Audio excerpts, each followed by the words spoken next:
Oh, yeah. About. Let's start with the song. Okay. Good morning, everyone.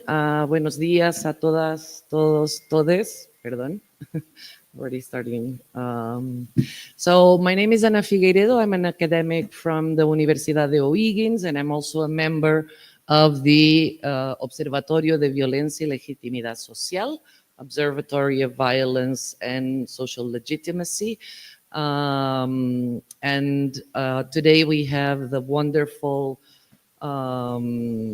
possibility of having two international guests, Ben Bradford and John Jackson, as well as our national guests. So the seminar today is titled Why We Follow and Invoke the Law, Legitimacy and Public Engagement with the Police. These are several efforts and evidence from different contexts to actually try and discuss the phenomena around police interactions with citizenship, legitimacy of police, and so on. And now we will start with Monica Gerber. She's a sociologist from the University of Chile. She holds a PhD in social research methods from the London School of Economics and Political Science. She is now, very recently, a professor at the Government School of the Pontificia Universidad Católica de Chile, and also an associate researcher for the Center of Conflict and Cohesion Studies, COES, I'm very sorry, that is also co-organizing the seminar with our observatory. Her research interests include social and political psychology, intergroup relations, political ideologies, attitudes towards social justice and inequality, the punishment of criminals, legitimacy, among many others.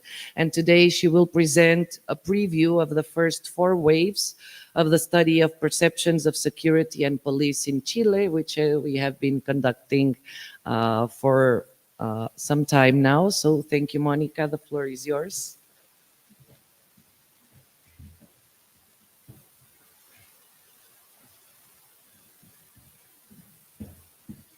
So thank you, Anna, and thanks everyone, especially John and Ben, for the long trip to Chile. It's always nice to have you here. So today I'm going to represent our research at the Observatory of Violence and Social Legitimacy, which is an interdisciplinary observatory we have academics from sociology, psychology, social politics, and law, so on and so forth. And these are the first results. So you're going to be the first ones to see these numbers of our first 4 waves of a study that will include 6 waves, measuring how people relate to the police and what are their views about different types of actions that the police can take and so on.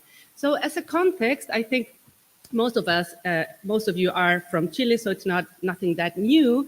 I just wanted to mention the idea that we are at the moment in something that people like to call this crisis of security, right? So it's really interesting because you can think about it in terms of this concept of securitization, the idea that different social threats are all somehow combined and symbolized through crime. So we have all these changes in society, some changes related to increase in crime, or maybe more related to some changes in types of crime during the last decade. We've had this really big immigration coming in, it has also changed a lot of our social structure. All of the social uprising, estallido social, protests, so on and so forth, cases of corruption by the police and recently armed forces.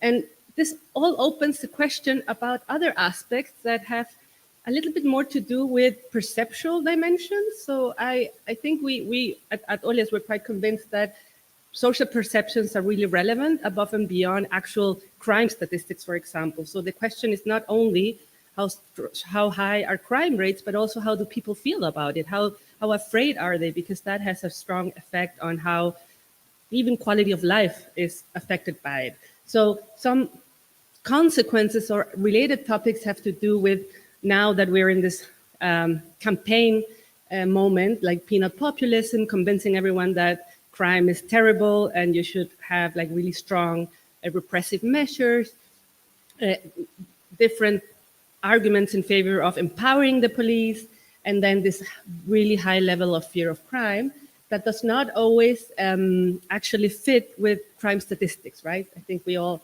know that. And then also there's always a question about how this context can support, facilitate, or hinder police use of force. So I forgot to say, this is this research, this presentation, and all the study we've been conducting basically with in collaboration with Cristóbal Moya, with Matías Deneken and Roberto Cantillán. And this is also a lot of their work to put this together. So the thing is, we are trying to look at this from a longitudinal perspective. The idea is that society is changing and we need to consider different events and how these events might shape perceptions. So it's difficult to see, but if you have a look here, it's basically, this is the time of our study, and many things have been happening in Chile during this time. I wrote here, this is the number 60 extension of the state of emergency in southern Chile. We sometimes forget about this, but I was actually trying to put it all across the graph because it has been going on for many years now. Here, lately, we've had some cases of drug dealing within armed forces, right? These were like, not the police at this point, but previously we had. Here, we had two situations of strong police violence, the killing at the stadium, at Estadio Monumental, of two hinchas, of two fans. And here, when audios of this very violent situation of police officer Crespo came out in terms like related to the estallido social. So it's important to think about these issues and to consider how might they shape people's perceptions. And what I'm going to show today is a very innovative study where we actually aim to separate the effects and try to have causal conclusions about how these effects change people's attitudes. I will talk about that a little bit later. Just as a context, I think we all know this. In Chile, we have a very militarized institution. Trust in the police is generally high. It just went down during the estallido social, but in general, it's one of the institutions that usually has high trust. But there are still many challenges to democratic policing in terms of thinking about autonomy, accountability, and the fact that there's still some space for their own justice.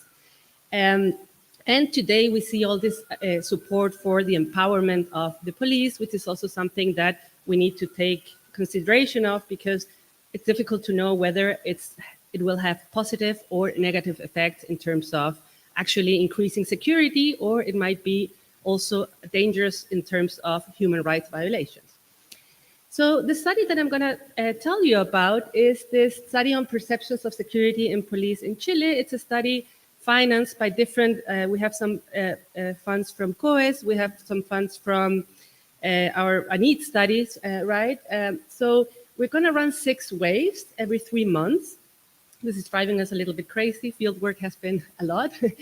And what is new here is this, it's a little bit methodological. I can talk more if you're interested, but we are applying a rolling cross-sectional panel design for causal inference. What we're basically doing, if you've heard about natural experiments, we're actually doing a non-natural experiment because we are assigning people, we take the whole sample and we assign them to answer the survey at different points in time. So randomly, 1/35 of the sample answers in time in day 1 and then in day 2.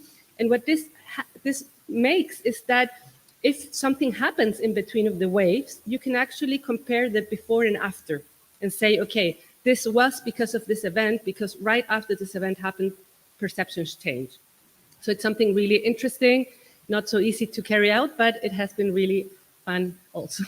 And we are measuring the legitimacy of the police, procedural justice, emotions towards the police, perceptions of corruption, attitudes towards police empowerment, observation and justification of police violence. And I'm also telling you about all these measures because we're very keen on open data. So our aim is to open these data as soon as possible. It takes a while because there's all this work to be done. But we already have one survey, a national survey measuring similar things. And then we'll have these 6 waves that we can also happily share if you want to do some research on these issues.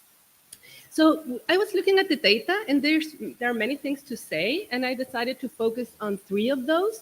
So one thing that is really interesting here, it's something that we actually discussed with the director of Carabineros, is this weird gap between efficacy and legitimacy. So whether people think that Carabineros are actually good at doing their job, whether they're able to fight crime, and then what about like whether they legitimize, whether they trust police officers. But the question is, what happens in the context of fear of crime? Okay, I'm going to talk about that a little bit, and then just look at some moderators of perceptions on security and policing. So I'm going to look at political ideology, socioeconomic status, and age, because those are, I think, the most relevant ones. And then finally, and this is the most interesting part, we're going to look at how the events that have happened might shape people's perceptions. This is the boring part. So it's just to say this is a non-probability sample based on a quota sample. We recruited in three times. So here, first we recruited 6,000 cases, then 4,000, and then 2,000. And these are the numbers of cases we have in each wave. You can see that it's quite high. A response rate has been really good. And then for now, we have 1,600 people who actually responded to all of the waves, which is really good. So let's go to the fun part, the data results. So first of all, this is something you all know, right? So crime victimization, it's not that high. I mean, this is in the household, so it's always around 20%. In our sample, this is not representative. You have to analyze this carefully. But it is interesting to see the tendencies, right? So in our 4 waves, there hasn't been a relevant change. However, you know the story. When it comes to perceptions of insecurity, we have above 70% of people who feel insecure walking at night. This is not so high as other surveys like in USACH. I think, well, probably has to do with the sample. But then if you look at how people judge the police, when it comes to police effectiveness, it's quite low. So actually, this is like below 20% of people say that the police are effective in doing their work. That makes sense if you're so afraid of crime. But what is interesting here, I mean, you could expect this, is that efficacy is higher among those who feel secure. So efficacy is a mainly relevant issue among those who feel insecure, right? This is not surprising, but what is interesting is if you look at police legitimacy by fear of crime. So actually, those who feel secure have lower levels of police legitimacy than those who feel insecure, which is something interesting, because you would think, okay, if I have a bad feeling about the police in terms of their work, I would not legitimize their work. However, what happens, I believe, is that when people are afraid of crime and they think there's low efficacy, they're actually not blaming the police. They blame the state for not giving enough money, or they blame the fact that they don't have all the budget to do things. However, they do trust the police because the police symbolize security, right? So I'm afraid, I want more security. I want more police. So it's interesting because you have this quite high gap between like a 20%, less than 20% efficacy, but still a higher level of legitimacy, which has also to do probably with high levels of procedural justice, so on and so forth. The second story is about the strong social divide. One thing that is very worrisome is, I wanted to use other items, but you can test this and it's quite consistent. So if you look about police legitimacy, and this is something that happens all over the world, you see that these are the lower status people. They have lower levels of perceptions of police legitimacy. Yeah, so this talks about certain kind of injustice in the way that people relate to. It's also about the idea of under and over policing. So some communities are over policed in the sense of receiving more control, but they're under policed in terms of receiving more security. So that is something that, of course, should be dealt with in terms of social policy. And then age. This is really, I mean, we know that there are age differences, but this is really steep. So you can see that younger people are way more critical towards the police than older people, right? And this is also consistent across a range of different variables. And then the last one is political ideology. This is also something that you would expect. But what is interesting here, this is the justification of police use of force in protest by political ideology. Of course, right-wing people justify police use of force more. This is about using tear gas. And then you have other groups, especially left-wing people, who are more critical, right? But what is actually more interesting in terms of thinking about motivated cognition is that we ask people whether they observed police violence in protest. And even here, you see that left-wing people observed more violence. So this is something that you could think of as a little bit more objective, whether you observed or not. But of course, it also has to do with how you define violence. So maybe right-wing people don't think that that's violent, and left-wing people think. And the other interesting thing, and I'm going to look into this, is this high increase here. This is right after the killing of two football fans by the police. So it's likely that it will have something to do with that. So, and the final part, and I think this is the most interesting bit. So this is a graph where we have each wave. Okay, so we measure each wave, we measure through 35 days. So every day we have a part of the sample answering the survey, randomly assigned, which means that we should be like, who's answering here is equivalent in average to who's answering here. And what you see here, this is a measure of police corruption. Effects are not great. There's quite a lot of stability you could see in the previous graphs, but there is a small increase here in perceived corruption and also here. Okay, so it's interesting because this is after the leak of audios related to violence in the estallido social. There is an increase in perceptions of corruption.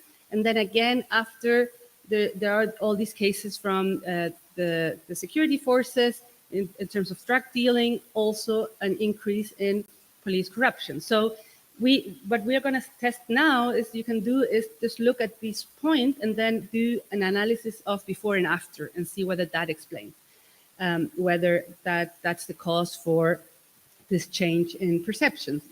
And then there's the perception of police violence in protest, whether people observe police violence in protest. And this is interesting because we had two events, one right before this wave and one in the middle, which is nice because we can test for the effect of inter-wave effects and the effects within the waves.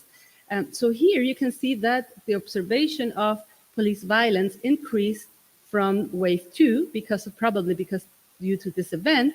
But then also here it's a little bit more messy. So it went down, the observation of violence, even though here was this case where it was like very, really in the media with very violent videos.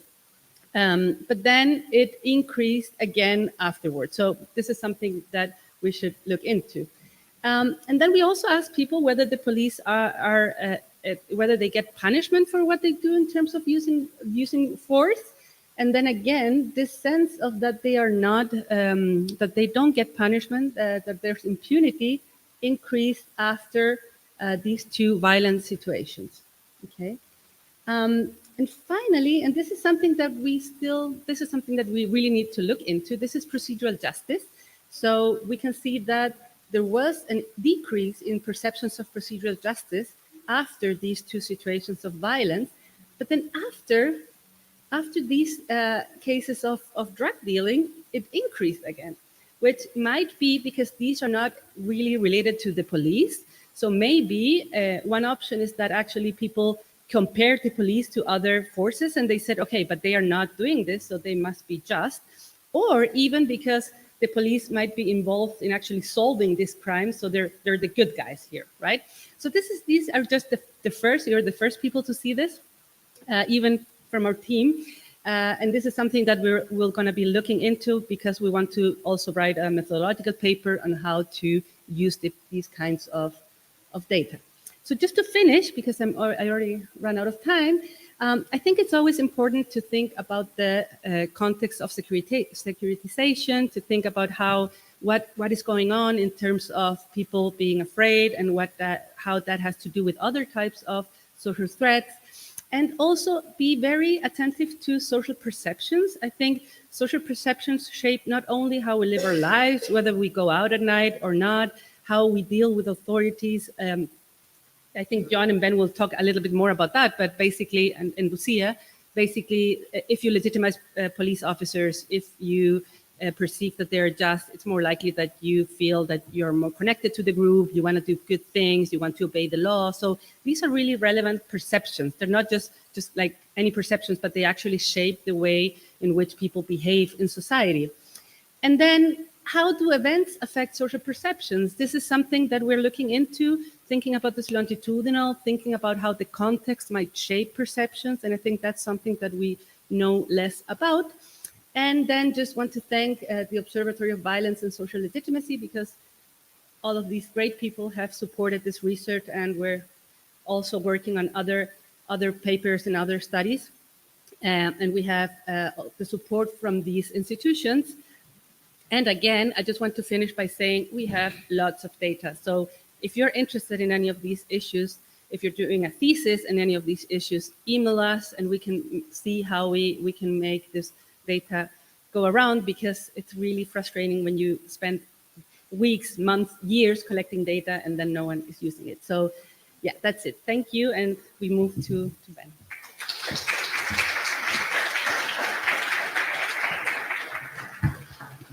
Thank you so much, Monica. Even myself, as part of the team, is the first time I'm looking at the data, and now I have so many questions and want to dig further, but we move on with the seminar.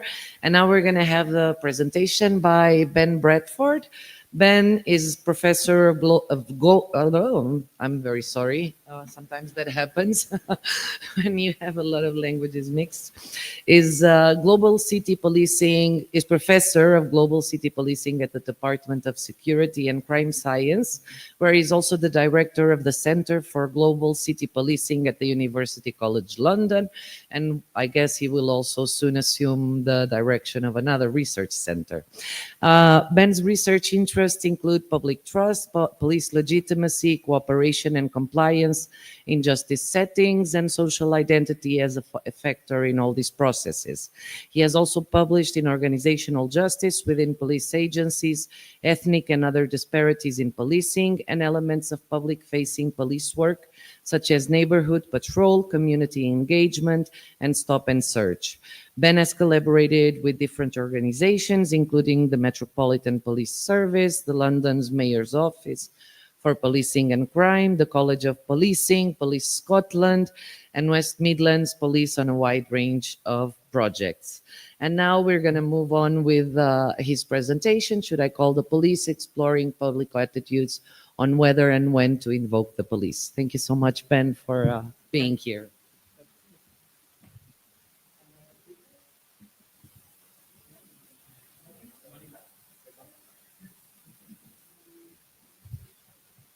Right. Hello, everyone.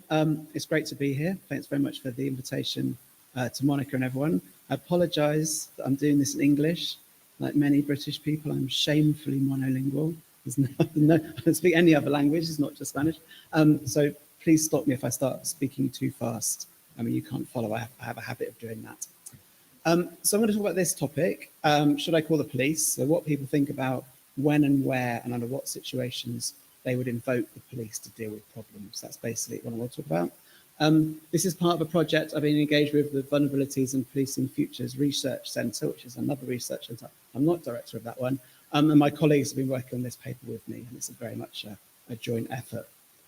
What I want to do in the next 15 minutes is think about what it means to call the police in the UK. So I think there's a danger this is slightly parochial. I'd be interested to know what you think about how some of this might translate to the Chilean context, but some of it is probably quite specific to the kind of model of policing we have in the UK. But that's just the way the world works. Talk very, very briefly about policing vulnerable people, which has become a bit of a buzzword in British policing, in British academia at the moment. It's really just recognising that police spend a lot of time dealing not necessarily with criminals, but with people with multiple vulnerabilities and how we cope with that as police officers, as academics, and as a society. Mainly, I want to talk about the results of two linked studies, one quantitative, one qualitative, that's address the question. And I'm going to close with some thoughts about what all this means for the way we think about public trust in the police, the legitimacy of the police, and actually how these things are reproduced over time. That's quite a big claim for the end. So the background is this. Actually, there's another bit of background I want to add at the beginning as well, which is in England and Wales in particular, but in the UK more broadly, public trust in the police has been declining since about 2017. And it's been quite a big decline. People will talk about a crisis of confidence or even a crisis of legitimacy in British policing. I don't think that's necessarily oversold. There's definitely something going on. People think much worse of the police now than they did 10 years ago for a whole host of reasons I won't get into. The second bit of background is more concrete to the talk. In the UK, and I guess more widely as well, lots of social problems, lots of social dilemmas can look like they could be solved or could potentially be solved by calling the police. And those range obviously from kind of life or death situations, ones we're kind of used to thinking about, to really kind of mundane bureaucratic processes. So even in the UK, where the police don't do a lot of this kind of work, you need a firearms license, you need some fishing licenses, you go to the police. So the police are dealing with this huge range of calls for their time and attention, kind of every day. Police in England and Wales, police in the UK receive millions of emergency calls, no surprise there. They also receive more non-emergency calls of a whole host of different situations and circumstances. There's special numbers for doing that. You can contact the police online. There's a whole different range of ways people can kind of involve the police in their affairs, if you like, and things that they've seen. We tend to think about those situations, I think, still, as if at the heart what's happened is an individual has experienced a crime and they're calling the police to help them. And that's obviously foundational to what the police are doing. But there's lots of other situations where people have seen something, might be a crime, might not be, they've seen something unsettling, they want someone to do something about a situation. And that whole host of different situations, the police can be involved in those by members of the public, summoning them, or at least trying to summon them to a particular situation. It's also true, I think, that research has tended, particularly in the procedural justice paradigm, tended to position calling the police as an act of cooperation with the police.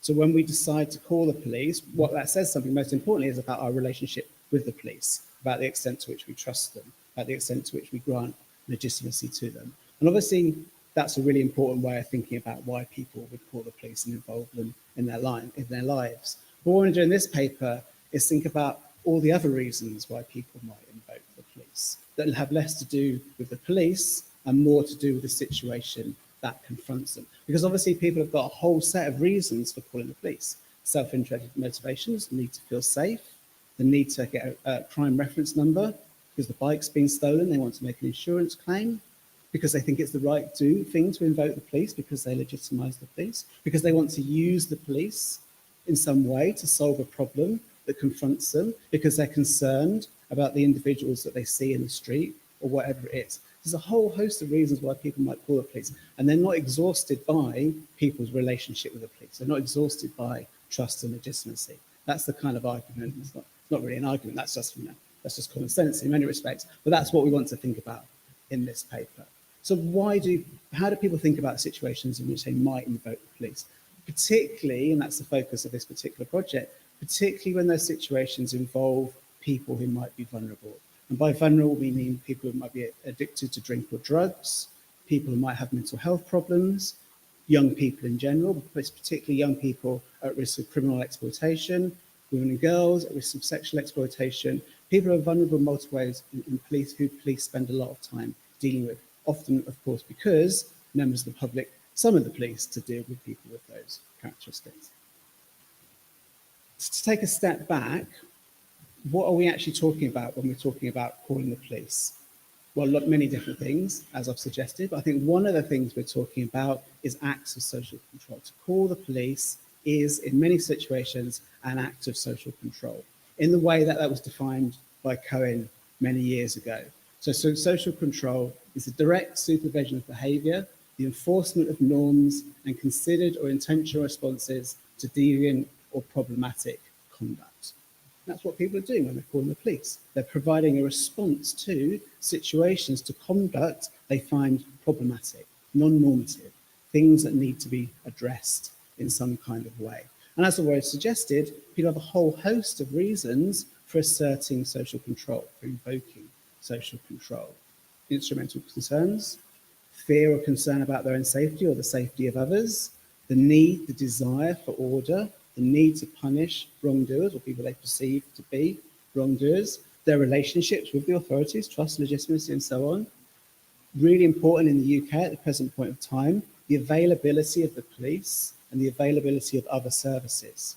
So one of the things that's happened in the UK, I'm sure this is the same in other contexts as well, is the police are the 24/7 service. They're always on duty, they're always available. Other services, mental health services, drug and alcohol services, medical services, tend not to be 24/7 services. We'll come back to that point. That's a really important point in the context of the UK at the moment.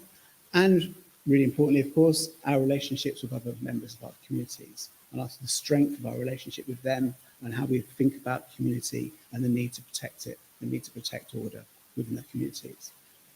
And basically, I want to think about all of these things in this talk except instrumental concerns. And leaving those out, we're not really talking about, and there is some instrumentality here, but we're not talking about crimes the individual experiences themselves. We're talking about things they see with one response to which could be calling the police. So the research that underpins this is a bigger project we've been conducting for kind of the last 18 months. It's ongoing. Something we call the Minimum Policing Standards Project. In this project, we get people to think about what is the minimum standard of service delivery they expect from the police. We can talk about that in questions if anyone wants to know more about that. But to develop this kind of consensus-based view, basically about what people think the police are for, we first conducted an iterative series of focus groups. We got people to kind of thrash out a list of criteria. But also in those focus groups, we got them to think through and develop and think through scenarios. So situations in which they might or may not want to call the police. And to the third round of focus groups, we filled these scenarios. We got people to actively think through. In this situation, would you call the police? What if this happened? Would you now call the police? I'll show you the scenarios in a minute. And then the second part of the project, we filled a nationally representative sample survey, 1,500 people, as representative of England, Wales and Scotland, in which we provide, among other things, provided to these scenarios and collected responses from the survey to them. So these are the scenarios we developed. They all invoke this idea of kind of vulnerability, but also kind of uncertainty, potential for risk, the potential for harm, but they didn't involve the individual themselves, at least not directly. So the first one is man in street. There's a man in the street in front of your house. He's making a noise. That's the first step. And they would say, would you call the police at this point? Actually, quite a lot of people said they would, but many said they wouldn't. And then we said, but now he's shouting obscenities. Would you call the police at this point? More said they would. Now he's smashing up a bus stop. Would you call the police? Now he's brandishing a broken bottle. Would you call the police? And by the time we got to the broken bottle, most people across all the ways we looked at this said they were going to call the police at that point. And then the other scenarios took a similar form, kind of iterating and increasing the level of perceived threat, possible risk. So there's one about domestic abuse. A couple next door has a young child. You're aware of possible domestic violence, and then it escalates to drug abuse and so on.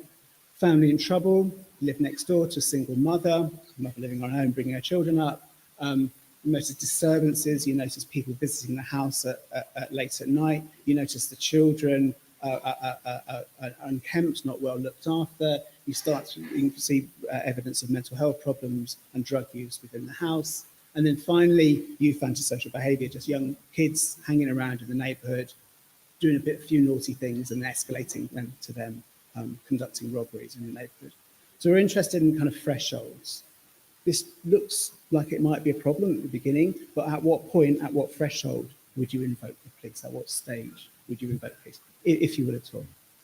If we look at the results in the focus groups, a couple of things became very clear early on. So people were instinctive Bittnerians. So Egon Bittner's famous definition of the police, where the police are who you call when something that ought not to be happening and about which someone had better do something now is in fact happening. And that's exactly the way people thought about police. This situation involves risk, involves uncertainty. I don't know what's going on here. The police are who I call to deal with those situations. And why do I call the police to deal with those situations? Because the police can use force if they need to. to solve that problem. I'm fully aware they might not actually need to use force, but they have the potential to use force. That's their unique capability. That's what the police bring to the table, if you like. So the unique competency of the police is to manage this wide range of risk and uncertainty and potential problems through turning up quickly. Remember, 24/7, most other services might not turn up so quickly, and having the ability to use force to solve problems. And one of the respondents here, I won't read the quote out, is basically saying this, instinctive veterinarians. But they were also very attuned to the kind of wider kind of symbolic role of the police and the symbolic potential of the police in exactly some of the ways that Monica was just describing. So the police were there to make them feel safe. It's the role of the police to make them feel safe. And how do the police make them feel safe? By being available, by turning up, by dealing with these kinds of problems and making other people safe as well. But participants in the focus groups were also really able to come up with a whole list of reasons why you might not want to call the police, or why you might want to limit the involvement of the police in the kinds of problems that were confronting them. So they were very clear that officers, although they had the potential to use force, should intervene in the most restrained way possible. They shouldn't be overusing force, and they really should have tried to avoid using force altogether, if at all possible, because using force risks escalation, it risks further harm. So people thought about these things in really quite explicit kinds of ways. Police intervention wasn't really appropriate when there was no risk or uncertainty. When it didn't look like you needed the unique capability of the police shouldn't be there. Other agencies, other organisations should step in and deal with those problems. But people were very aware that often those agencies aren't present. For a long period of austerity in the UK, lots of social services, health services have been cut. Participants would reflect on the fact that there was no one else to do this work. In those kind of situations, they might be forced to call the police because no one else was going to help. They were also aware that they were very clear, rather, that when the police had provided an approximate solution, when the police had turned up and made an investigation, whatever that looks like, worked out what was going on, if there was no crime involved and no risk of further harm, the police should leave. It's not their job now. It's the job of other agencies to step in and deal with those problems. So they were kind of, again, intuitively reaching for the limits of policing. They understood that the police couldn't get involved in every situation and needed to withdraw when their unique capabilities and powers were not needed. Although, again, they were very aware that that's not always going to happen because other services might not be available. And also neighbourhood context mattered, and that's not no surprise there. Many decades of criminological research suggests that, but it came through very clearly in this research as well. So there's quite a strong variation in what was normal. We're talking about social control, talking about breaches of social norms, but people's views on what was normal in their community varied. So people who are living in rural areas were much more likely to invoke the police earlier on in those kind of staged scenarios because the situations looked less normal to them. They weren't the kinds of things they were used to experiencing. Whereas people who lived in urban areas, particularly in London, would say, well, that kind of stuff happens all the time around my house. If I call the police every time that happened, they'd be here every day, and I don't want that. I don't want it happening, and neither do I. So just people's different variations of what was normal had an effect on whether they were going to invoke the police. And that was independent of their trust in the police. And I'll come back to this in a minute. So people in the rural areas had the lowest levels of trust in the police. They never saw the police. They thought the police didn't care about them because they were never present. But they were most ready to say, I would call the police. They were most ready to invoke the police to deal with this abnormal, this breach of social norms that I'm seeing in front of me.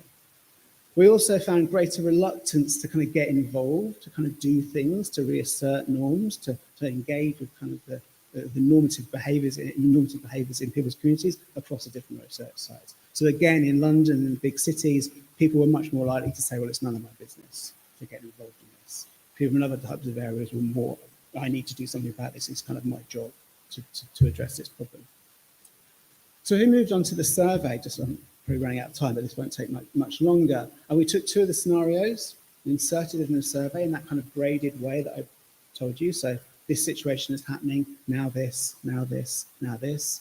Man in the street and family in trouble scenarios. We developed a number of hypotheses based on the focus group work and based on the wider literature. And in some senses, it doesn't matter what these hypotheses are. And this is a very partial list. We could probably all think of things we could add to this list, what might predict people's propensities to call the police in these kinds of situations. But they're additional to trust. They're additional to legitimacy. They're additional to people's relationships with the police.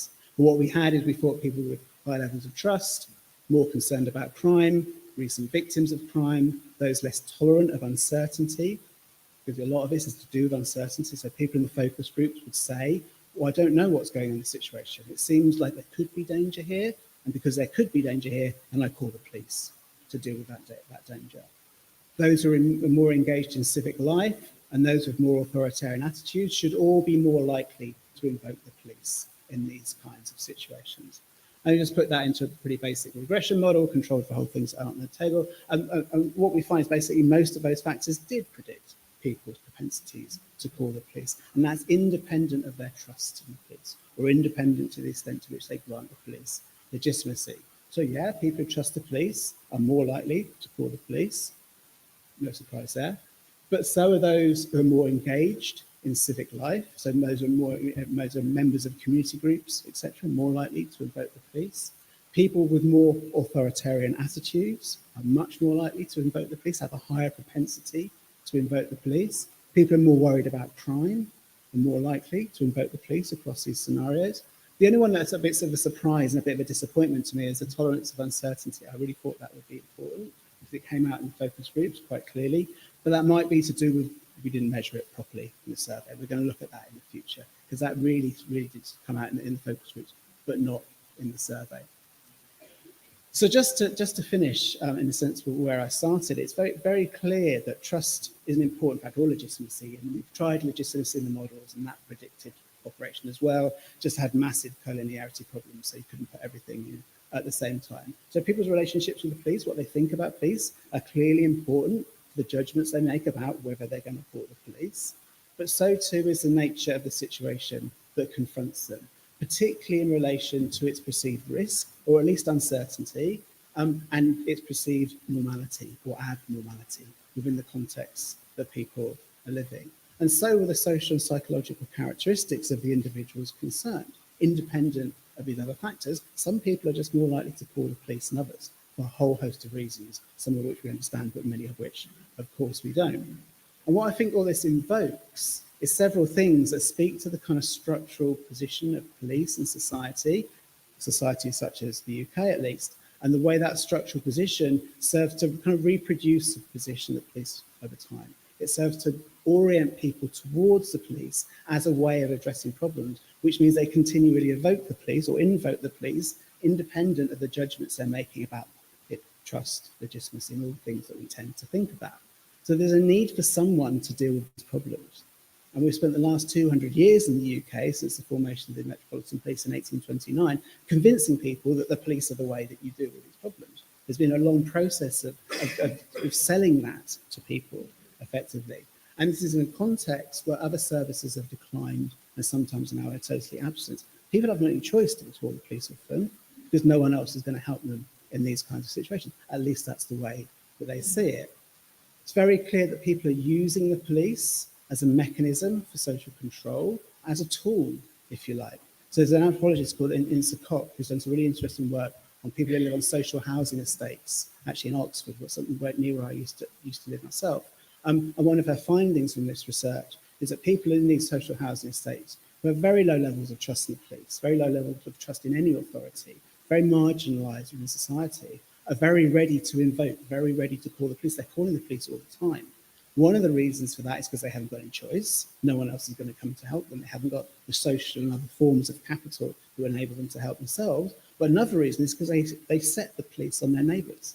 If they're having a debate, a dispute with their neighbours, they will call the police to come and do something about their neighbours. They're using the police as a form of social control. And finally, it again speaks to this kind of social and cultural position of police within our society. People have been socialised into believing that the only way that you can, or the best way at least, to deal with these problems is to call the police.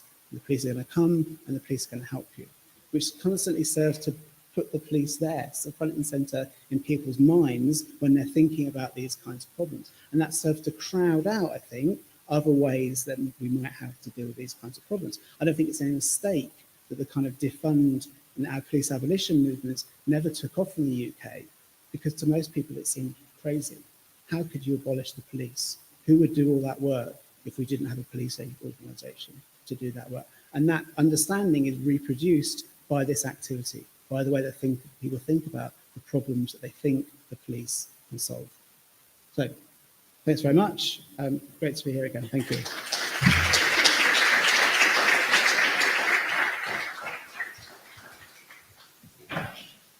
So thank you very much, Ben.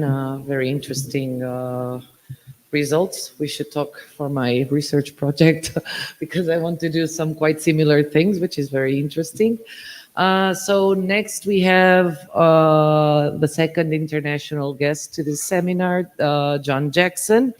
John Jackson is a professor of research methodology at the London School of Economics. He is an honorary professor of criminology at the University of Sydney Law School and an affiliated scholar in the Justice Collaboratory of Yale Law School.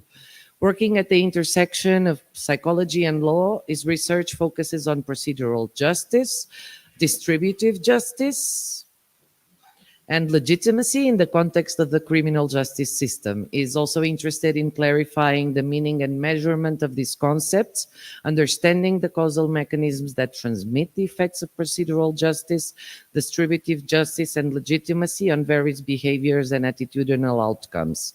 Also testing how well procedural justice theory travels across diverse social, political, and legal contexts using methodologically equivalent research designs. And today he's going to present research on legitimacy and the collective logic of rule following, how policing shapes people's rule following behavior, and the fragility of legal legitimacy. So thank you, John, very much for joining us. And thanks, Anna, and thanks for the invitation. It's great to be back in Santiago with some old friends. So, So this is work I've been doing with Ben Bradford. It's a book chapter, and essentially it's about legal legitimacy, the nature of legal legitimacy, people's perceptions of the legitimacy of the law, the impact of legal legitimacy, and the things that shape legal legitimacy. And one thing that we thought would be an interesting way of framing the discussion in the chapter and also in this presentation is to start with a very recent study by Gacta et al. Called Why People Follow Rules. So this is a study which I'll explain in a sec, but this is a study which asks why people follow everyday rules, not legal rules, everyday rules, social norms about queuing, all that sort of stuff. And then that, I think, is a really interesting way of framing the discussion of what happens when you turn an everyday rule into a legal rule. How do you transform respect for rules outside of the legal domain? What happens when they become legal rules psychologically? So I think this is a really interesting way of framing it. So I'm going to talk about that. That sets the scene for what is legal legitimacy and how does it deviate from respect for everyday rules. And then we're going to bring in the role of the police. And this is the first section of the paper and the seminar, the presentation. I'm going to move into racialized policing, where it probably gets more interesting in a second. Okay, so let me just set the scene. So Gacta et al. It's a paper in Nature Human Behavior. It starts with the typical differentiation in psychology and behavioral economics, etc., for explanations for why people follow everyday rules without anybody watching, without any clear benefit. Why do we queue up? Why do we keep our voices down in libraries? All these sorts of things. And typically we differentiate between instrumental rule motivations. We do it because we don't want to get caught, because there's risks and benefits, and normative concerns, right? We want to connect in a social way. We want to allow everyday social order to work through identity, solidarity, and social approval. And so what they did was this big super study, right? They had 4 connected experiments that put together lots of different previous studies and tested everything in one big comprehensive framework. And the core finding is that many people within this economic games setup complied with the everyday rule for pretty much no reason whatsoever. And they concluded this was a pure respect for rules, the respect for order and conformity. So respect for rules was a really important driver. They also found that social norms were a really important driver. Descriptive norms, this is what people do. Injunctive norms, this is what people approve of. They didn't find much evidence for extrinsic motivations, worried about getting caught and punished, or social preferences, altruism. Okay? So this study, which is a useful springboard for what we're talking about today, was really about normative motivations are more important for why, in explaining why people follow everyday rules than instrumental. So what happens when we turn from everyday rules to legal rules? What happens when we imagine stealing? There's norms against stealing things in the local shop, but suddenly it's illegal to steal something from a local shop. What changes? So in the book chapter, and pretty much every criminologist starts with the starting point that most people act in law-abiding ways for reasons that are utterly irrelevant to the legal system, right? Most low-level compliance, etc., is shaped by low-level informal social controls, right? The norms and values that are embedded in low-level institutions. The police are nowhere in sight for most rule-keeping moments, right? So we start off with that, and then we ask, what can the legal system do? Does the legal system have any role to play in terms of a backstop? When low-level informal social controls fail, what can the legal system do? So we typically identify three levers. The first one, which perhaps is the most obvious, is deterrence, right? So you have police, you have a legal system, you have power, and you hope that this deters people. If suddenly it's okay, they think, to steal something from a shop, no one's looking, blah, blah, blah, blah, blah, suddenly they might think, okay, if I steal something from a shop, the police might catch me, I might go to the court, etc., etc., etc. So that's an instrumental motivation to follow legal rules. And then there's two normative levers that the legal system play. I'm going to talk more about legitimacy than expressive function of the law. But the expression function of the law is the idea that, COVID in the UK, I don't know about Chile, but in the UK, lockdowns was a legal requirement. So the expressive function of the law had a powerful impact on how people thought about the morality of lockdowns, because it sent a message that society takes this stuff really seriously, right? And it sets focal points. It allows people to coordinate around legal requirements to not go out, to not meet up with your friends, etc., etc., etc. I'm going to talk more about legitimacy, and the idea is that legitimacy turns legal commands into moral commitments. People comply to affirm membership in the civic we. So let's go back to Gacta. Gacta talks about a respect for rules, and they talk about it in terms of it's following a rule regardless of what others do or think about it. That is, for all normative or descriptive beliefs, and regardless of incentives and social preferences. I think about this as just a sort of individual differences for respect for rules, for conformity. People are just rule followers, right? What happens when you turn it into respect for legal rules? So Tom Tyler, procedural justice theory, etc., argues that respect for legal rules adds two things. The first, it's about authorization. It's about accepting the moral right of the law to tell you what to do, because the legal system is moral, just, and appropriate, right? It's about internalizing the demands that the legal system sets on you. So you internalize the moral value that it's right and proper to obey the law simply because it's the law, because you authorize the legal system to tell you that, right? And then the other part, which is just as important, is about group identity. So once we internalize the moral value that we should obey the law because it's the law, when we comply with the law because of this legitimacy, what we're doing is we're sending messages to each other. We're affirming group membership, that we're all part of a law-abiding community, right?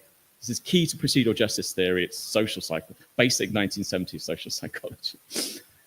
So while everyday rules, in terms of the Gacta stuff, are authorized by social consensus, respect for order and conformity, social norms, sort of horizontal stuff, respect for legal rules is vertical, right? The legal system has immense power and makes demands on you. And when you accept that and internalize it, You internalize the demands of the powerful. It's authority to subject. Okay, so where does this sense that the legal system is moral, just, and appropriate come from? Why do people authorize the ability of the legal system to tell you what to do? Well, key to procedural justice theory is the idea that the police are the law's public face, right? So we see the police everywhere. The police are a key way in which we judge the moral, just, and appropriateness of the legal system as a whole. And the police send messages through how they police. Their conduct broadcasts inclusion versus exclusion. It tells people about group equality. How the police treat individuals or treat certain groups sends them messages, primarily through procedural justice, about dignity, equality, and inclusion. So essentially how the police police different communities in society signals who belongs and who is excluded, right? So fair, respectful encounters affirms membership. You count, right? You count within the broader group, and the legal system is part of the broader group, and the laws are the demands of the broader group. So you identify with this group, and you're more likely to internalize the law-abiding identity. Unfair encounters, bias, aggression, stereotypes, communicates exclusion, pushes you away from the group. So you're less likely to respect this idea that the group has authority to tell you what to do and put you in prison if you don't do it.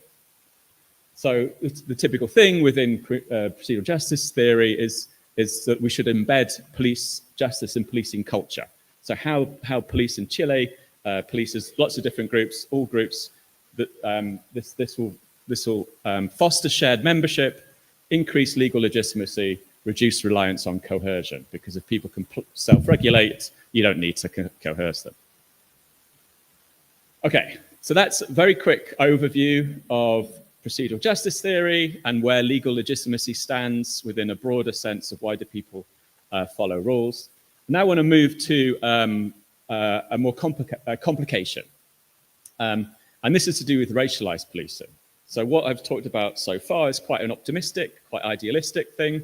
We're going to get a little bit more realistic. We're going to turn to 2020, police killing of George Floyd, Black Lives Matter. Hopefully there's broader implications here.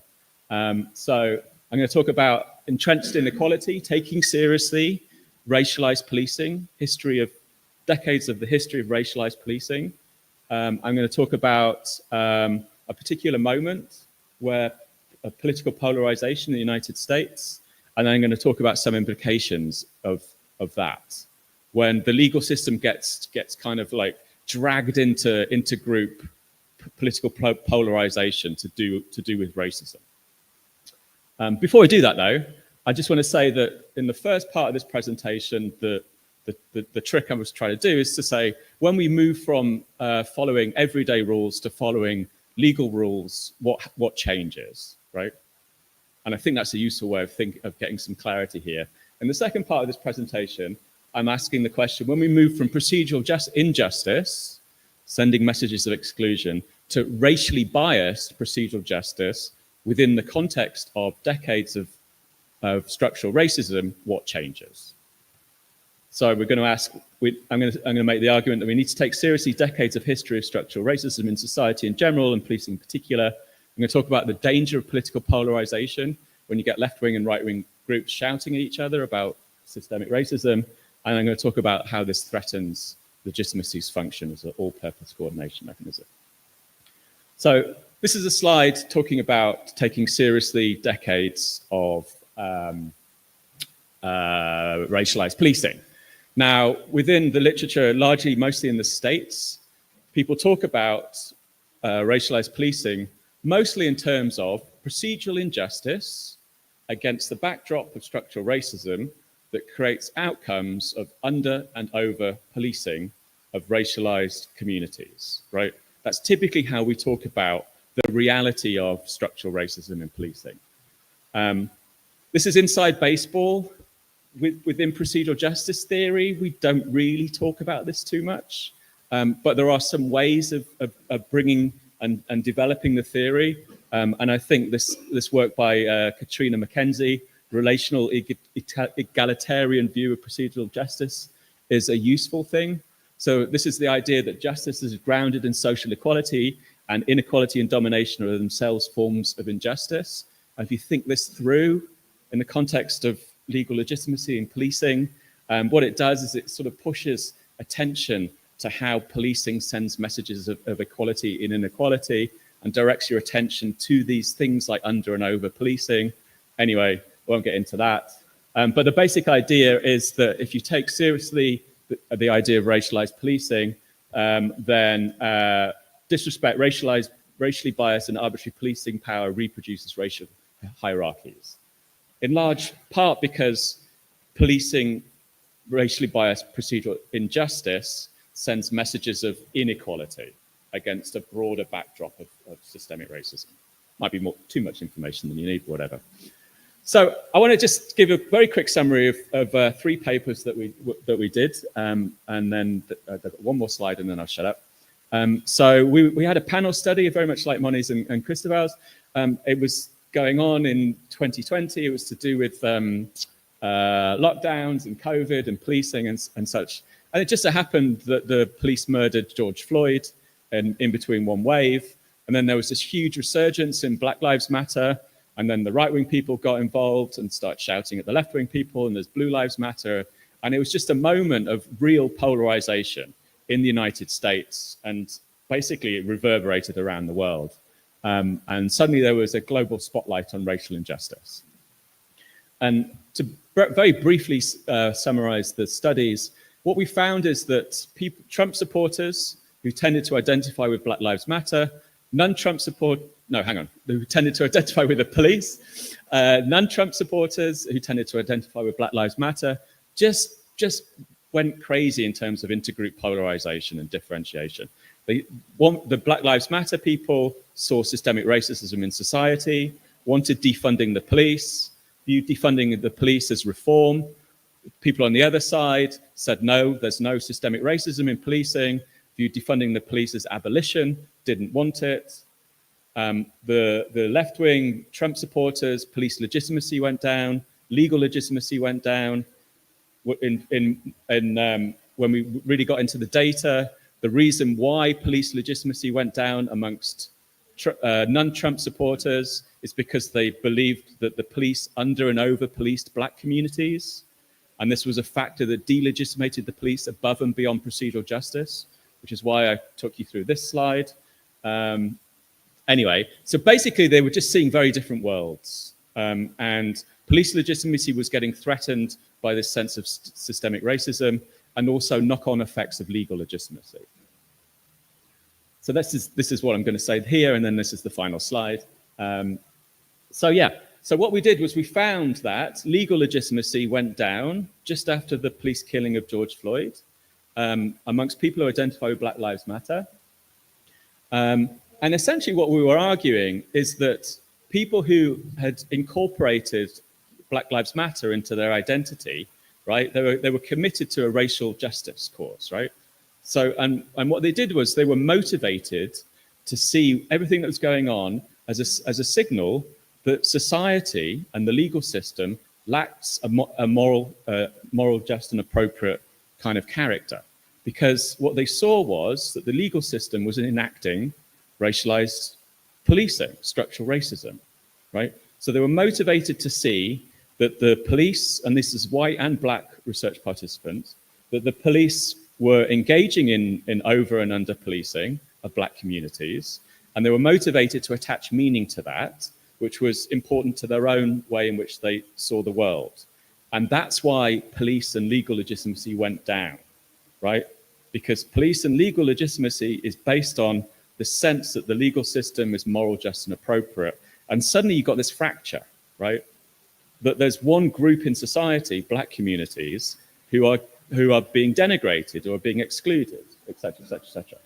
And so we're trying to develop the idea that this is a vulnerability to the notion of legal legitimacy, right?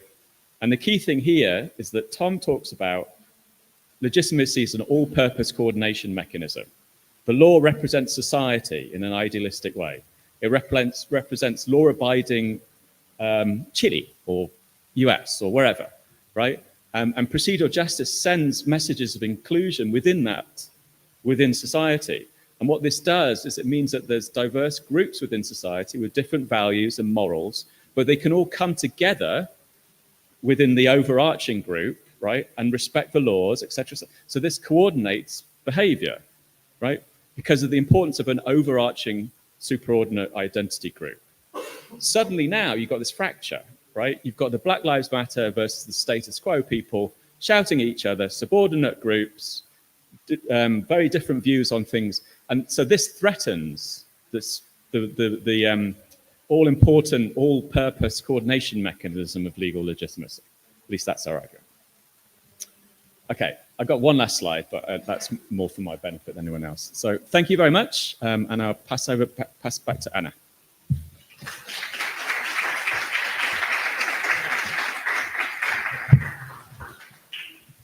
Thank you so much, John, for this very thoughtful presentation. And once again, now we see different policing efforts in consideration to different social groups, right? Okay. So now, finally, we have our last guest, Lucía Dammert, who had also a very long journey to be here with us today. So thank you so much for your effort. Lucía holds a PhD in political science from the University of Leiden and is currently full professor at the Universidad of Santiago de Chile, USACH. Her main research areas are in governance, security and defense, international studies. Lucía is a public policy specialist with extensive experience in citizen security and state reform within Latin America, strategic planning, perspective analysis, policy consulting, and public and private communication. Today she will be talking about, and I have the title here, I'm so sorry. I don't have your title of the presentation here, but please do give us your title. So thank you so much, and I apologize for this. Hi everybody. ¿Cómo están todos? Es raro hablar en inglés acá en Santiago, ¿no? Eso es parte de la estructura académica. It's very nice to be here with Ben and John. Gracias, Mónica, for the invitation. I was listening to you and I'm thinking, what type of police are we talking about in Latin America? And what law? Because we really, in Latin America, we don't obey the law. We try to change it as, you know, as we move forward. So in order to put some points on the discussion, I have two paradoxes that I want to discuss here. I have no answers, but I think those are topics that will allow us to move forward in terms of the great research that Mónica and the team is developing. So the first paradox is, well, citizens in Latin America live under, you know, high levels of violence in general, Chile also, and insecurity, yet they really mistrust their police forces. They really do not want to call the police. If they can call the fire people, they will call them. You know, generally in Latin America, first of all, because the police is not going to arrive, generally, and if the police arrived, then they could be part of the criminal activity. So the topic of police presence or the topic of police legitimacy, I think in Latin America, should be discussed in a different perspective. So my question is, can institutions responsible for security build legitimacy when corruption, authoritarian legacies, and inefficiency prevail? How can we really talk about, you know, some of the topics that I understand in the global north, not the global south, are very important here in Latin America, and for many years, because I also wrote some, you know, legitimacy papers here in Chile. I think for so many years, Chile was a very different case in the Latin American realm. So we can really discuss on carabineros as, you know, the UK police, with differences. But of course, we call Carabineros, we trust Carabineros, you know, and in general, they were really good. After a while, there is more news about corruption, excessive use of force, impunity, and so on and so forth. And one of the questions that I have when I saw the Monica's numbers, my question is how people are getting police information now, because perhaps if I ask here who has been in touch with the police in the last month, almost none of us. I mean, really? So we are much in touch with the police because we either have a TikTok, you know, account, and we follow police officers, you know, explaining us what they do, or we read social media or media.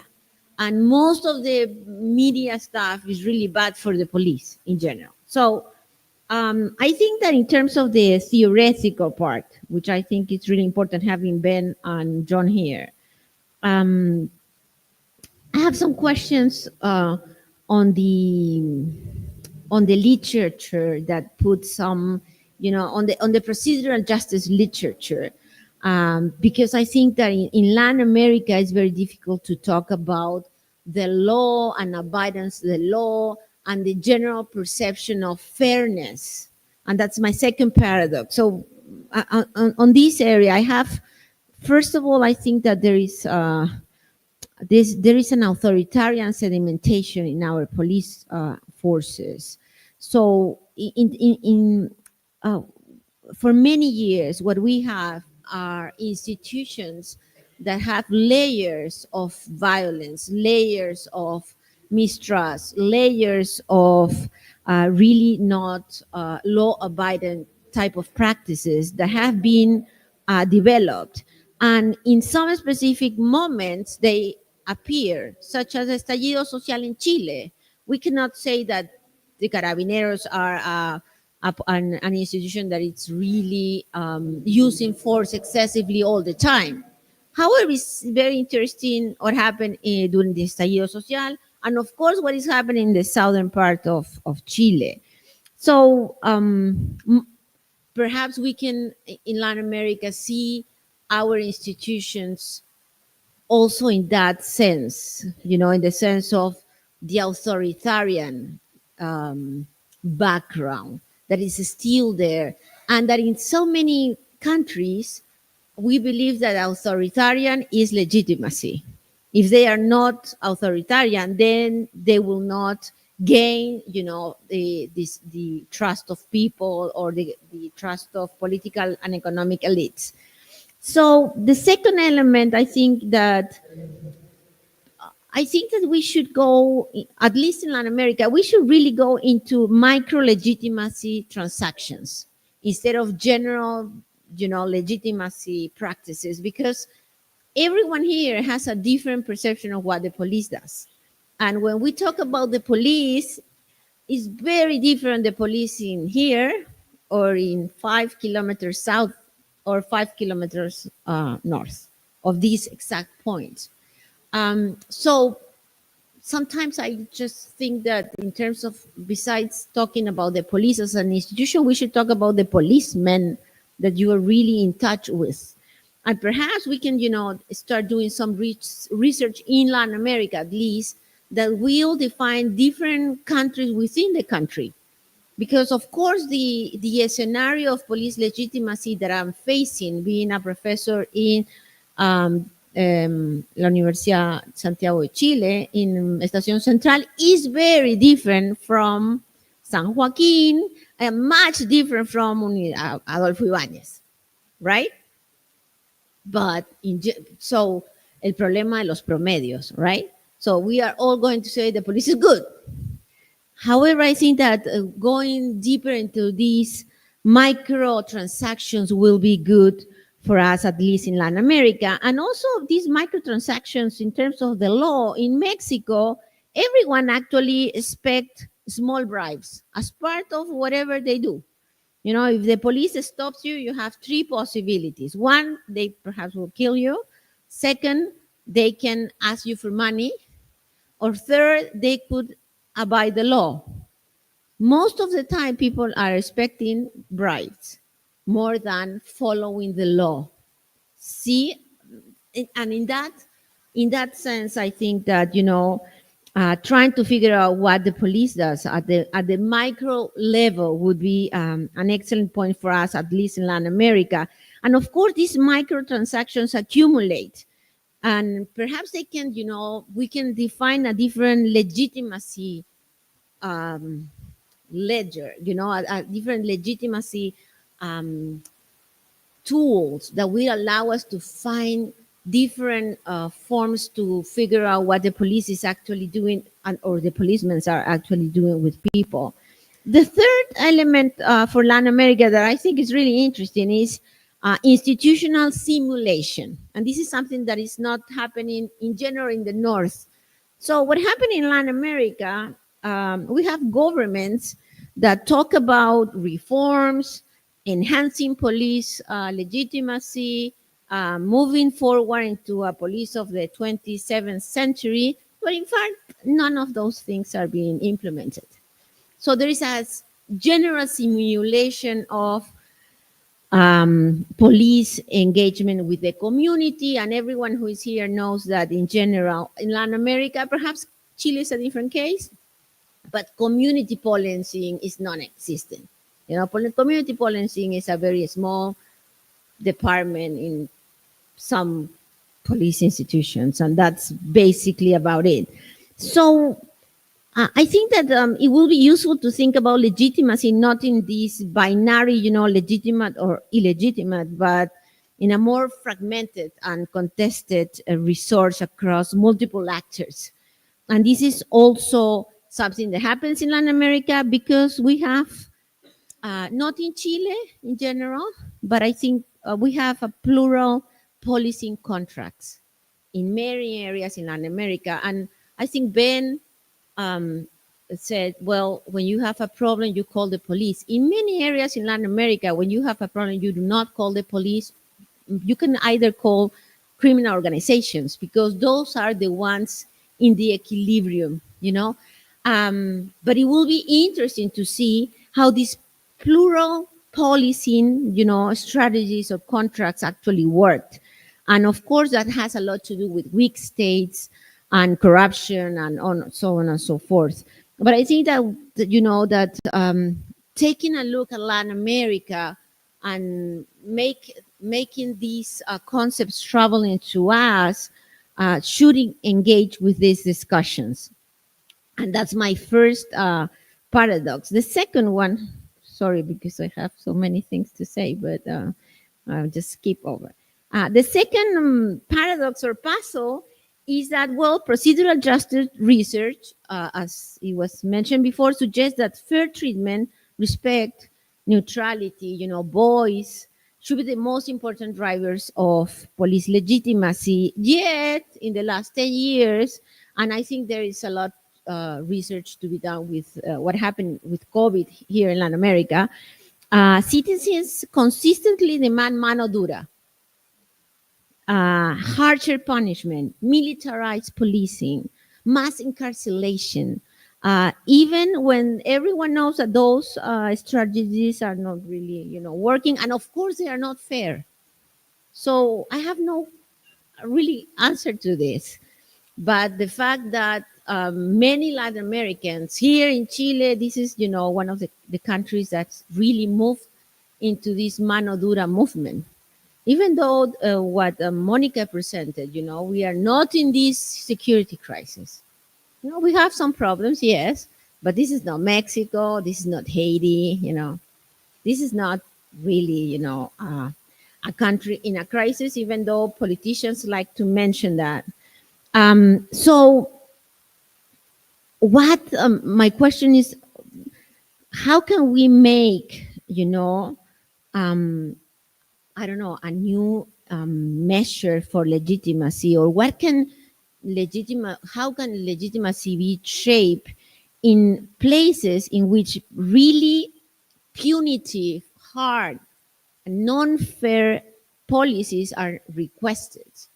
And of course, that has to do with at least 3 elements that I quickly gonna mention because I want to have some time for everyone to ask John and Ben's questions. So first, of course, we have very low levels of institutional trust. In general, the police is perceived as corrupt, captured, inefficient.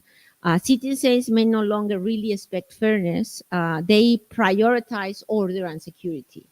So perhaps we have this dichotomy between fairness and order and security. How can we tackle that? We really don't know, but I think this is something that at least here in Chile, we have to be very careful because probably the next government, whomever wins, will try to implement mano dura, the right and the left, unfortunately. Second, we are going back to the question that you also mentioned between fairness and effectiveness. The theory supports that fairness is more important than effectiveness. However, the latest Latino barometer and LAPOP shows that citizens prioritize effectiveness over fairness in high violence contexts. The problem is that we have lots of high violent contexts in Latin America, and if we don't have those, we have the perception that we have those high, such as in Chile. So Honduras, Guatemala. So those are, places in which citizens every day report low levels of trust with the police. However, they support punitive crackdowns by the same police institutions. And those are, that is a paradox that I think not only limited to our understanding of how to change the police or how to make the police more legitimate, but also hinders the possibility to tackle crime or to tackle insecurity. So ironically, the demand for mano dura could emerge from procedural injustice itself. So there is this, I was thinking about this in the plane, so my thoughts are not completely straight. However, my sense that citizens see police as corrupt and ineffective, so they lose faith in procedural reforms, like community policy and oversight bodies and everything that we talk about for a long time. Politicians exploit this frustration, promising quick fixes and mano dura, of course. And in that sense, the failure of procedural justice could fuel, or at least is fueling in Latin America, authoritarian solutions. And this is a situation in which many countries are right now, facing. So even in countries such as Chile, Uruguay, Costa Rica, who were supposed to be the European countries in Latin America because lower levels of crime and very good police institutions, we are, perceiving, and we have done this research this year on this, that we perceive a movement towards the identification that fair treatment is not really relevant for many Latin Americans. And the linkage between fairness of the practices of the police and general trust on the police is also getting weaker. And of course, if that is the case in countries with low levels of homicides and low levels of criminal activity, just think about what is happening in other countries in Latin America. So these two paradoxes, I think that have to be, central pieces of the whole project of procedural justice analysis in Latin America, because perhaps what is going on is that after 30 years of democratic development, after 30 years of what we call police reforms and, enhancing police capacities and all those initiatives, what citizens in Latin America are perceiving is that we do not want a really light policing. We really want harsh policing. Who are the ones asking for that? Everyone. 10 or 15 years ago, there was the elite, the well-off, the richest in Latin America who have never had a relationship with a police officer, who were requesting harsher policies. However, nowadays, even in places in which the police is really violent, not rationalized, but really violent, those people are also requesting more, not effectiveness, not fairness, but punishment. And I think that in that vicious circle, we really need to have more research and, of course, more analysis at the micro level that will allow us to enhance not only the police, but also, you know, the general societal state relationship. Thank you.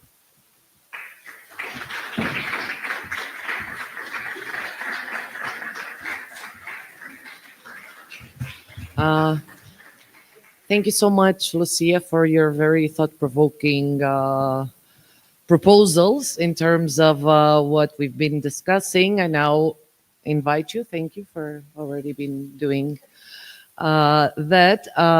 We have approximately 15 minutes to gather questions, thoughts, suggestions from the audience. But also, if you would be willing and you would like to extend a little bit, since we started at 11:20 and not really at 11, because we had a coffee break, if you would be willing to stay a bit longer, I guess the guests wouldn't mind.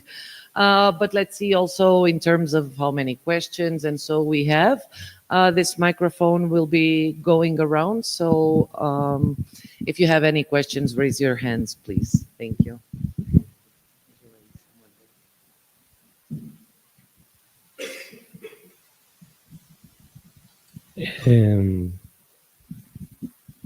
Hola, mi nombre es Marcelo, yo soy arquitecto planificador urbano. Y la pregunta es a los 4 expositores respecto a la dimensión física del ambiente donde se desarrollan las distintas comunidades y cómo esto impacta de alguna manera la forma en que la gente se relaciona entre sí y cómo tienen que actuar las policías en estos ambientes. Yo creo que hay una parte física de cómo tenemos segregadas las ciudades, que tiene una incidencia directa en cómo las policías afectan o intervienen en estas comunidades. Y no, bueno, tengo una desviación por donde yo trabajo, no veo esa dimensión en ninguno de los estudios y quisiera saber en qué medida ustedes consideran que esa parte es importante dentro de la legitimidad de las policías en estos ambientes, ¿no? Pensando también en cómo podemos lograr una diferente cohesión en las comunidades para que las policías efectivamente tengan un rol diferente al que hoy tienen que tener.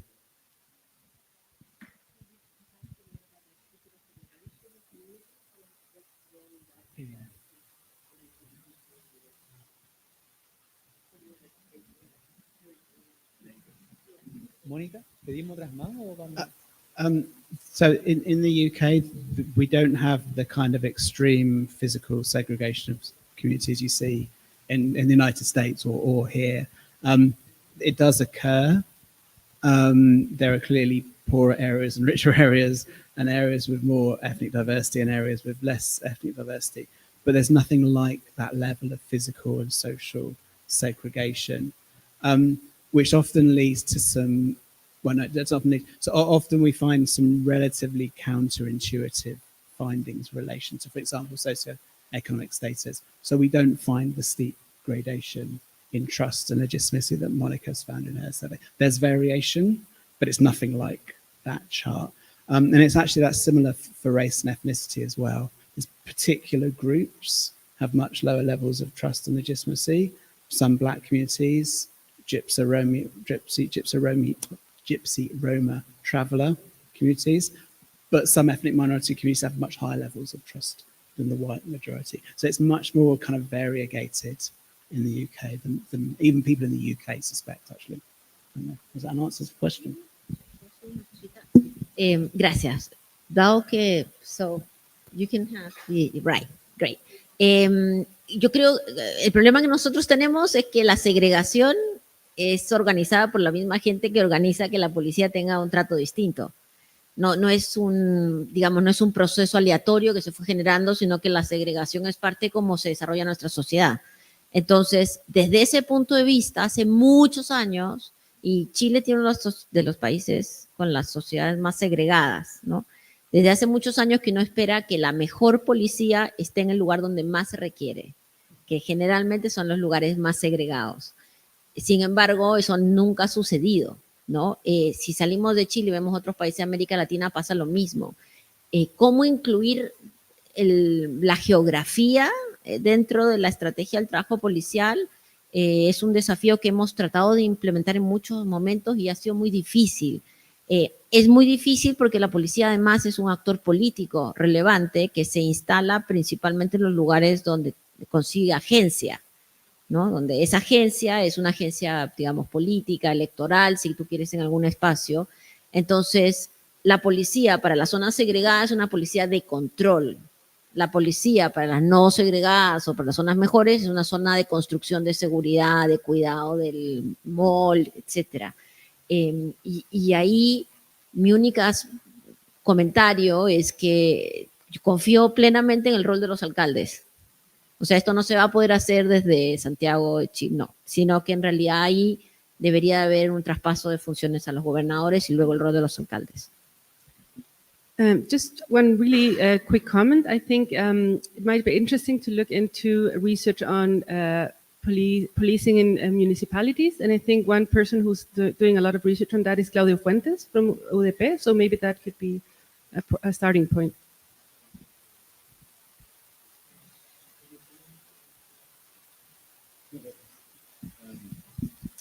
Yeah, so this is more UK-centric work, but we've done some. We did a really big study that looked at neighbourhood context of police legitimacy and trust. It was across London, and trust and legitimacy varied across neighbourhoods, and it was related to levels of crime and deprivation, all that sort of stuff. But the crime and deprivation was on the left-hand side. The thing in the middle was the quality of the social environment. So if the neighborhood felt disorderly, if it had collective efficacy, essentially, as I was talking about, if the neighborhoods policed itself, if it had strong informal social control mechanisms, then people inferred that policing was successful, because most policing isn't to do with the police, it's to do with informal social control mechanisms. And people over-identify the police as an institution with the police as an activity. So trust and legitimacy was highest in neighborhoods that policed themselves and lowest where they didn't, which is annoying for the police because the police get the blame, right? We also found that police visibility, again, this is very UK-centric. People in the UK like to see the police, God knows why. Police visibility counteracted the effect. So if people lived in a neighborhood that didn't trust each other, that didn't regulate each other's behaviors, but the police were there as a physical, a symbolic symbol of authority, then legitimacy didn't suffer. It was a way of reasserting the police as in the field of policing. Thank you so much. Perhaps now we could take like a round of 3 questions, and then we have our guests answering. Is that okay? I don't know, Paz, no? There's one there, Brun. Okay, one there. Hola. Afterwards here. Hola, un gusto. Soy estudiante de antropología en la Universidad de Tarapacá, en el norte de Chile. Y bueno, hace 2 semanas, solamente como para ser muy breve, hace 2 semanas el ministro de Seguridad Pública tuvo una charla también al ladito, en la cual también pude asistir. Y bueno, él dijo algo bien interesante. Dice, dice que el problema de la percepción de inseguridad no se resuelve con orden público. Yo le digo, estoy muy de acuerdo con lo que usted dice. Pero le pregunto a él, ¿no cree usted que hay como una incongruencia en la praxis municipal con esta idea de seguridad ciudadana? Y bueno, la pregunta que les puedo hacer es que en Chile los municipios están empezando a contratar a muchos guardias municipales, como se les dice, que tienen a cargo como una idea de seguridad ciudadana, seguridad comunitaria, seguridad humana, incluso a veces se les dice, a mi juicio, un concepto bien erróneo. Y la pregunta es, ¿qué oportunidades podrían tener estos departamentos de seguridad ciudadana, comunitaria, etcétera, en relación con la labor social que pueden tener estos agentes que no son policías, porque no tienen atribuciones, son civiles, con disminuir la percepción de inseguridad a nivel comunal. There's another question here.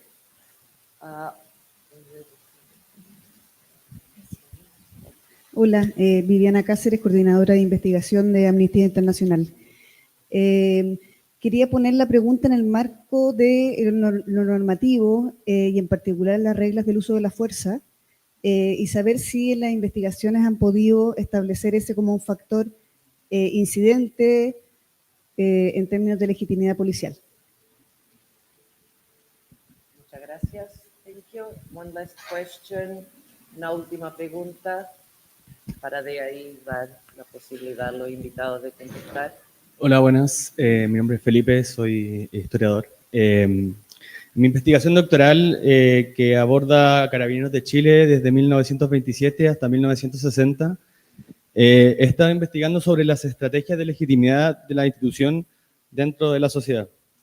Entonces me he podido percatar que una de las funciones que hoy en día y que se fue como perdiendo tras la dictadura fue la función social que tenía Carabineros de Chile dentro de la sociedad. En ese sentido, y hay otro conjunto de estrategias también para poder abordar la legitimidad y para poder legitimar también el poder discrecional de la policía dentro de la sociedad. En ese sentido, mi pregunta va en camino a ver si en las investigaciones que se han desarrollado en otros digamos, territorios, han podido observar ciertas estrategias de legitimidad de las instituciones policiales como agencia, digamos, dentro de la sociedad. Es decir, si ellos toman este papel y realizan ciertas actividades, acciones dentro de la sociedad que escapan un poco del poder policial, un poco más represivo, ¿cierto? Para poder también generar discursos que avalen y aborden también el poder y que también tiendan a legitimar la función policial dentro de la sociedad en sí. Muchas gracias. Thank you very much. Who would like to start? Thank you for the great questions. Just a few comments. So, first of all, about tackling fear of crime and not just crime, I think it's a great issue, and I completely agree. And yes, so the Minister of Security was really clear about that. I don't think there's like any social policy that is concerned with fear of crime. I think that the basic idea is that because people think that crime is related to fear of crime, so if you tackle crime, you're actually going to reduce fear of crime, which is not true, right? So I do think that I don't have the answer about how to deal with that, because we know that fear of crime is related to many other things, many other types of threats, and that's something that I guess you would have to deal with social insecurities in general, and it's not an easy thing to do. But I think that that's something that the state or the government should start thinking about, because actually research shows that fear of crime has a stronger effect on the quality of life of people, anxiety and depression, than actual victimization. On the use of on the laws of or rules of use of force, I think it's interesting because this is a study that I've been wanting to do, not exactly that, but I think that when people legitimize the police, they're not only saying, okay, they should be able to use force, but they also are saying, I trust them to make the decision when to use force. So it's like I think that they should have discretion, not because I just think that they're good. It's also because I say, okay, if they have discretion, they'll make the right choice. So if you legitimize the police, I think you're more likely to think that it's not so necessary to have all these rules, because they are people who can be trusted. So you can actually trust them to use a gun, for example, and that should be fine.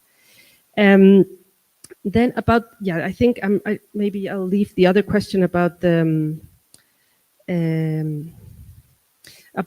social function maybe to others, but I also wanted to add a little bit of a question or discussion to something that Lucía was saying, and also linking to what we discussed with John about it's really interesting to think about legitimacy, not just in terms of this general view, but also in terms of the actual relationship you have with the police, which is something that most people don't have. But I'm thinking that there's different explanations for both. I think, and this is going back to the construal level thing, so I do think that some attitudes are more based on social narratives. So like, actually it's really interesting that like previous research has shown that people think that that crime in the country is increasing, but they think less so that crime in their neighborhood is increasing. So when you have like a direct experience with the neighborhood, they say it's getting better. But if you think about the country, and where do you get the information from the country? From social media, or because you have certain ideologies and it just makes sense to think that everything is collapsing. So I think it's interesting, and maybe the way we have been measuring these concepts don't allow us to make that distinction. And maybe we should think of a way of not just measuring, but also trying to understand how we predict. The same with fear of crime. How do we understand fear of crime as an abstract concept, but then how do we understand it as a more practical concept, and how these two can be explained differently and how they can have also different consequences? I'll try and whistle through some of these. So yeah, what Monica just said is exactly what we find in the UK. So when people are thinking about police use of force, it's not so much that they react to the use of force, it's that if they trust the police, they think the use of force is appropriate, and if they distrust the police, they're much more inclined to see the use of force as inappropriate. And that that's got nothing to do with rules and regulations. It has more to do with moral judgments and their understanding of the position of the person against whom force is being used. So in a general sense, kind of, if we're interested in public opinion, I'm not sure we should be in these situations, but if we're interested in public opinion, people pay no attention to rules and laws. They think about right and wrong and deservingness and those kinds of questions. And if they trust the police, they're much more likely to think the police are in the right. On the question on the kind of historical legacy, yeah, absolutely. So I mentioned the foundation of the Metropolitan Police in 1829, which is nearly 200 years ago. When they were founded, there was significant social opposition to having a police organisation, both from the bottom of society, because they knew that the police would be used against them, but also from the top. So people they saw the police as a kind of a continental European infiltration of British rights. And there was it was an open question about whether the acts would get through Parliament. And they had a very clear legitimating programme over the next, well, since then, effectively, but certainly over the next kind of 100 years. And it was basically procedural justice. I mean, in some senses, there's Peel's principles. He never said them. He never wrote them down. It's a historical reconstruction, but it's the kind of things they were talking about. So Robert Peel was the founder, and he talked about the closeness of the police and public. The police are successful. The success of the police is marked by the absence of crime, not by its being solved. The police are the public are the police. And that was, and there are other things, like the police were not, the reason why the British police aren't armed is because the continental police were armed, and that was a way of drawing a distinction between the two. So yeah, absolutely, there was a program of legitimation, and it was all to do with how close we, the police, are to you, those being policed. And the other question I might have missed, but about the contribution of other security providers. I mean, I think and John mentioned this already, obviously one of the ironies is most of people's sense of security does not come from the police or the criminal justice system. It comes from the education system, it comes from employment, it comes from the healthcare system, it comes from social services. These are the things that make people feel secure. Police are just mopping up around the edges of things that aren't working within those structures. But that means that when those structures are failing, which they kind of are in the UK at the moment, they're certainly under very significant strain, the police get blamed for that because people feel more insecure and they associate security with the police. But they also turn to the police because I feel insecure, and what do I do about feeling insecure? Well, I need to invoke the law and the police and these symbols of authority to reassert that. So it has this kind of, exactly as you said, this kind of complicated relationship where the police find themselves at multiple levels within these kinds of debates and people's experiences of security. Having said that, I think there's also some evidence that we've found that people are kind of getting past that a bit. So we went to one particular place in the UK, it's kind of any place, any town in the UK, and asked people what made them feel secure, what were the threats to their security. And they weren't saying crime.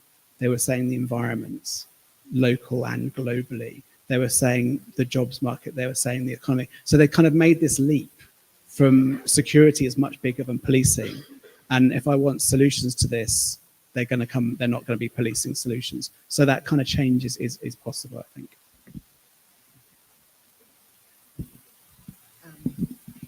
Okay, so Felipe, I'm not sure that the police has left the social function, Carabineros. In fact, they do a lot of things at the local level, and Alejandra Luneke has lots of work on that.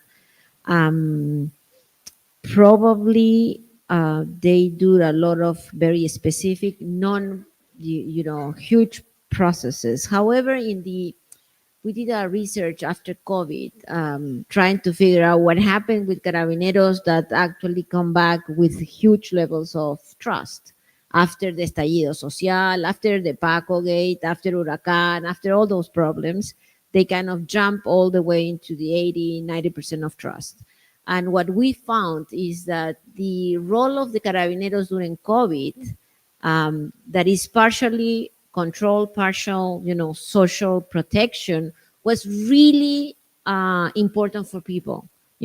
So citizens, and this is a survey done throughout Chile, so citizens really reacted to that police practice, if you want to, call it. So if I would suggest you to see what they did during COVID, because I think they managed to change the whole perspective that was, developing during the post-estallido social, because they did a lot of, hands-on, very localized type of work. And in terms of the what Viviana was saying, that's that's basically some people in Latin America expect the police to be fair and not to be violent, and some people expect exactly the opposite. None of them really knows about the law, but because of that, we really require a law that will put some, boundaries around police work. Because otherwise, those expecting to be, victims of police brutality, they will be victims of police brutality. And I fully agree with what Monica said about fear of crime. However, my sense, I don't recall the name of the person who asked, but my sense is that here in Chile, fear of crime is enhanced because of the political debate. Because everyone is talking about don't forget about, the initial part of this government when we talk about the presence of the Cartel de Sinaloa, and el Tren de Aragua, and el Clan del Golfo, and so on and so forth here in Chile. So if you're a regular person and find the Ministerio Público, the Ministro del Interior, or whomever, saying that, in fact, we are in a really deep security crisis, of course you just, believe them.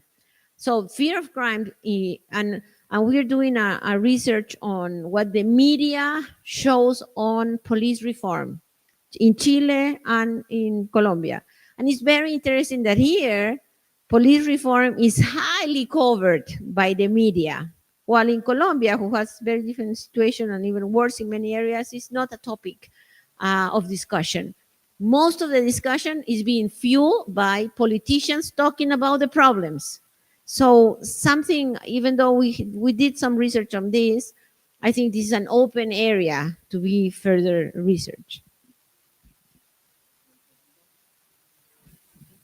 Going back to what Lucía was saying about the situations in Latin America. So we did a study which was a 30-country study, and the goal was really to test whether fairness was more important than effectiveness and legitimacy across the 30 different countries. And if we found it was different, that in some countries like in Chile or Mexico, whatever, effectiveness and maybe harsh punishment of criminal, it was more important than due process. Why? We found that fairness, procedural justice was important in countries like the UK. Going back to policing by consent, it's like wrapped up in the story that Brits tell each other. The police are the public and the public are the police. The police represent Britain, right? It's a democratic way of thinking about things, consent, etc. And so the idea is that the police are a positive group authority figure, and how they treat you sends messages of status and equality within the group, right? But they have to be that in the first place. There has to be an overarching identity that the police are attached to for it to work. Otherwise, psychologically, it doesn't work. In other countries, we found that people lent more into effectiveness because the police weren't seen like that in those other countries, right? They weren't seen as positive group authority figures that routinely send out messages of inclusion. So how they interacted with you had less identity relevance. So presumably that's the same in South America. And if it's not wrapped up in this sense of like groupiness and democratic kind of histories, and it's about authoritarianism, then maybe people look to the police to send messages of exclusion to outgroups, not to send messages of inclusion to everybody. And that's just because of the context. It's basic psychology. Yeah. Yeah, I completely agree. I think it's very interesting that you also talk about the punishment part of it. And I think it has, I always remember for this time where there was this, I don't know how to say this in English, but in Cárcel de San Miguel, in the prison where like, I don't know, 80 prisoners died. And like people would say, derechos humanos para los humanos derechos. So human rights for right humans. And that's a way of basically saying that some people don't deserve due process, because due process is something that you only give to law-abiding citizens, right? And I think that there's this like really weird thing that people have different expectations for themselves than for others. So it's like when the police treat me because I'm good, I should be treated fairly. But when they treat others, they don't deserve it, so they even don't deserve due process.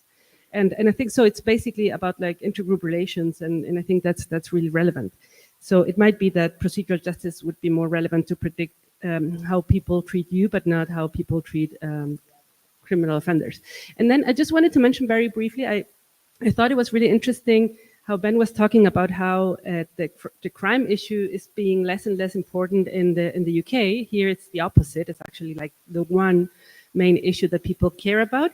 But it's interesting how legitimacy has been decreasing when crime is less of a problem. You would say the opposite. So crime is not a problem, so I feel like the police are doing a good work.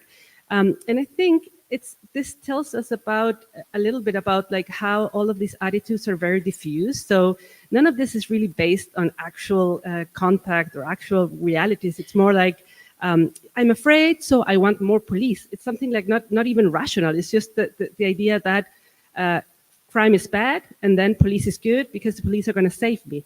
So I do think that we have to stop thinking sometimes that these relationships and these variables capture something like really concrete. I think they're just capturing narratives and political ideology, and police officers are either good or bad. And so sometimes like all these models, it makes me wonder whether it makes sense to actually think that people are, well, instrumental models are less relevant, I guess, in that respect. But yeah.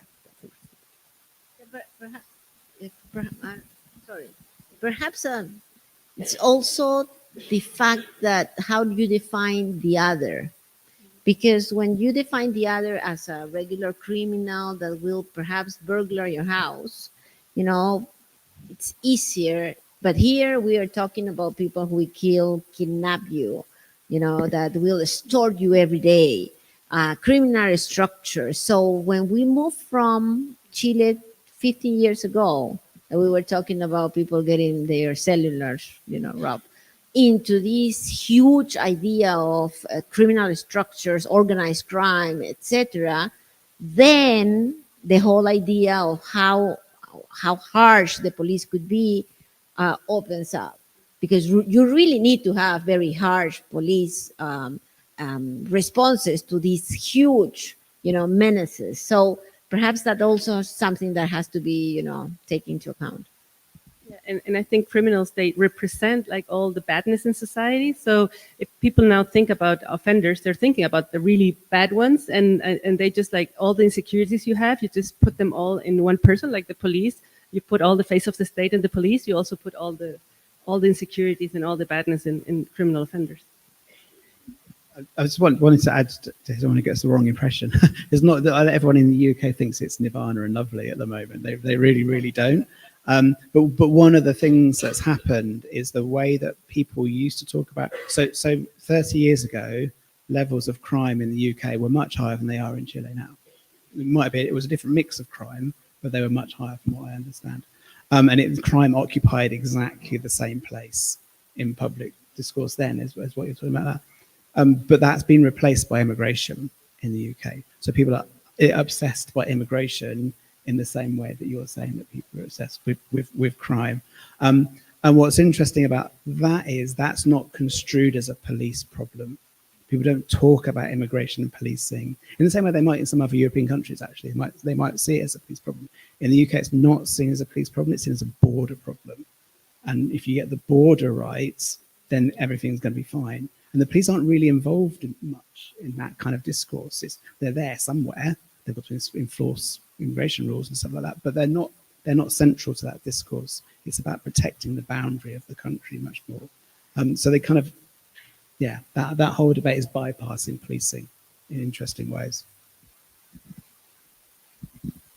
I'm sorry, but I'm just going to say something as well, because I find very interesting that in the UK and this anti-migration concerns everywhere in the world and feelings are not related with the police. Because, for example, even in the campaign we're now having for the presidential elections, there's this idea of setting up a border police, you know, so it's borders, but the police must be involved. And also in terms of, you know,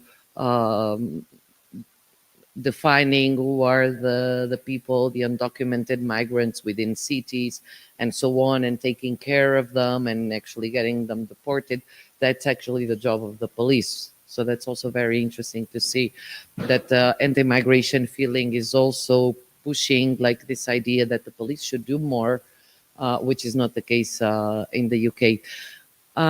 So I apologize for taking time. We're out of time. I really appreciate, well, everyone's presence, your thoughts and questions, and of course the presence of our amazing guests and the wonderful discussion that happened. So yes, we hope to see each other again sometime in the future. Really, thank you very much.